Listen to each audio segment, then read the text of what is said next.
Bom, nós vamos terminando por aqui esse processo que durou um mês e meio, 40 dias, quase 2 meses, nós rodamos bastante, foi, né? E eu ontem conversava com o Luiz Eduardo Soares, que é um dos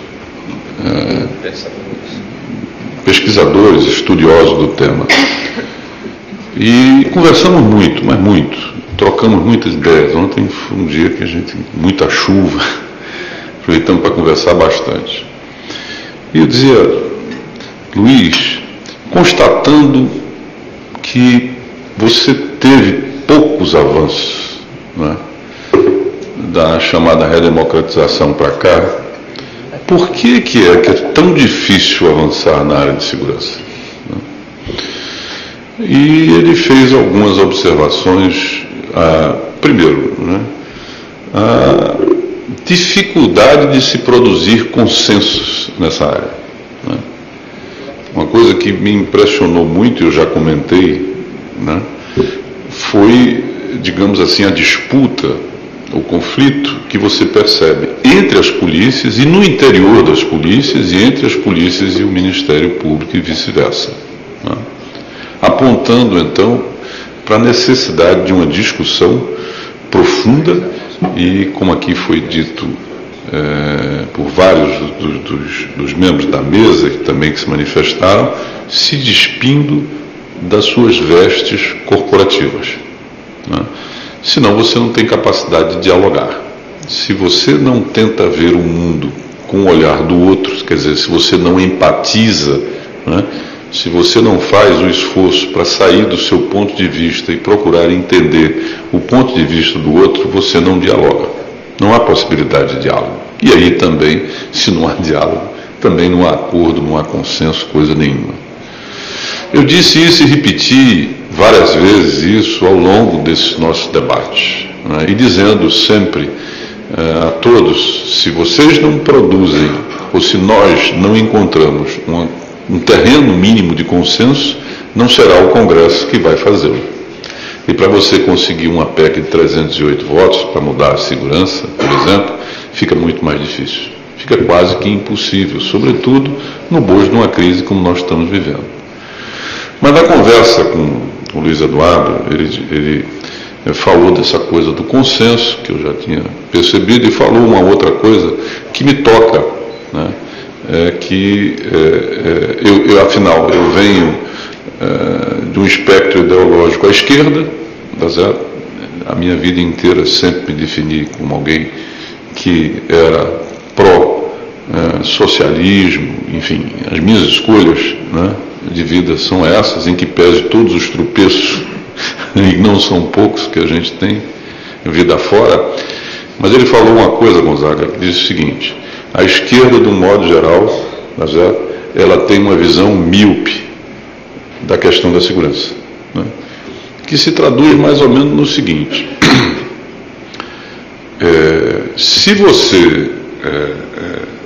você aceita, grande parte nossa da esquerda, Dona Valéria, aceita, por exemplo, fazer a crítica do aparato policial. Fazer a crítica do aparato policial, que evidentemente tem suas virtudes, mas também tem os seus aspectos de crítica. Mas não aceita, né, não tem a visão de que isso também teria que recair, né, sobre a criminalidade, ou a criminalidade que você, por uma série outra de motivos, né, ela existe, e que as polícias também têm que lidar com isso, né. E disso aí resulta, né, que, em grande medida, segmentos, movimentos sociais, movimentos pela paz, desarme, esquerda, etc., não levam em conta, digamos assim, essas duas partes de uma só questão, né. Daí que, por exemplo, as polícias sempre reclamem que existem as denúncias dos autos de resistência, né, ou quando existe algum descontrole, ou quando, enfim, acontece algo pior. Mas nunca existe a solidariedade com o policial morto.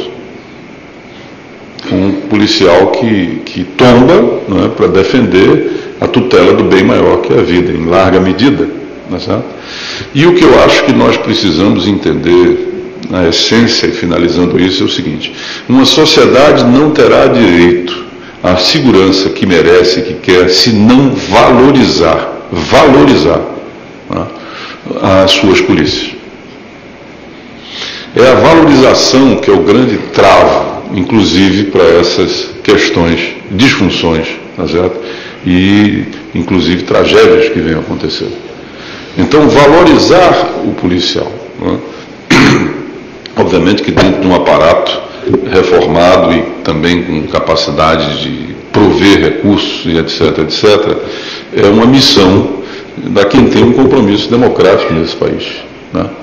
Evidente, criticando toda e qualquer forma de exagero, mas ao mesmo tempo também valorizando, dando devido valor, tá certo, a quem exerce, quem faz da sua missão ou da sua profissão a defesa e a garantia da vida da sociedade. Então, eu acho que a gente tem uma longa caminhada ainda efetivamente pela frente, e acho que a expectativa, viu, Gonzaga, que eu tenho é que a gente possa ter dado uma contribuição para que essa discussão avance. Nós ouvimos aqui o Major Olímpio dizer que alguns parlamentares agora querem, de certa forma, digamos assim, conter esse debate.